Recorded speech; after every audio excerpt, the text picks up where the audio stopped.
বন্ধুরা, রাতের খাওয়া নিয়ে চলে এসেছি তোমাদের সামনে আরেকবার নতুন করে আবার একটা ভিডিওতে স্বাগত জানাই তোমাদেরকে। আর রাতের ডিনারে কি আছে দেখাবো তো অবশ্যই। আর এই সবাই বসছি খেতে, রাত বাজে এখন 10:30। আর আজকে দিনে সেরকম কিছু রান্না বান্না হয়নি, একদমই সিম্পল ডাল ভাত ডিমের অমলেট ছিল।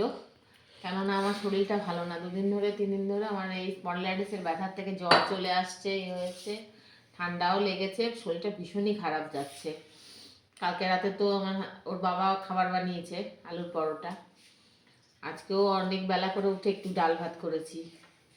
আর আজকেও প্রায় বলতে পারো এও অনেকটা করেছে রাতের খাবার। গন্ধটা হেভি আসছে। হ্যাঁ গন্ধ, হ্যাঁ। স্যার এটার মধ্যে কি আছে দেখাচ্ছি, এই যে গরম, পুরো ধোঁয়া ওঠে একদম। বাবা ধরা যাচ্ছে না, এই গরম গরম নামানো হয়েছে এখনই। চিলি চিকেন বন্ধুরা, চিলি চিকেন করা হয়েছে গরম গরম রাতে। আর ভাজতে ভাজতেই অর্ধেক খেয়ে নিয়েছি আমরা। হ্যাঁ, ভাজা পকোড়া অনেকটা খেয়ে নিয়েছি, কেননা ওটাই বেশি ভালো লাগে।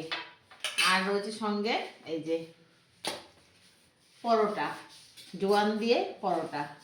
এটা কিন্তু ভালো লাগে খেতে, জোয়ান দিয়ে পরোটাটা। হ্যাঁ হ্যাঁ, আর রয়েছে জোয়ান দিয়ে পরোটা ভালো লাগে, প্লাস হজমের জন্য ভালো। হ্যাঁ, কালকে আলুর পরোটাটা ওটা করা হয়েছিল, তাই ছিল ওটা আর কি আজকে।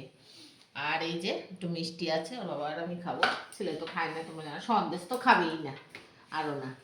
তো এই রাতের আয়োজন, গরম গরম ডিনার রেডি একদম সার্ভ করার জন্য।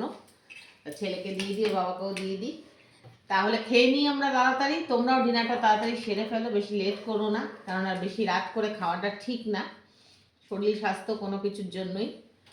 তো দেখা হবে খুব শিগগিরই নতুন আবার একটা ভিডিওতে। ততক্ষণের জন্য ভালো থেকো, সুস্থ থেকো। আর আমি যদি তোমাদেরকে এতটুকু আনন্দ দিতে পারি বা তোমাদের যদি আমাকে একটু ভালো লাগে, তাহলে একটা লাইক শেয়ার সাবস্ক্রাইব করে দিও। টাটা বন্ধুরা, শুভরাত্রি।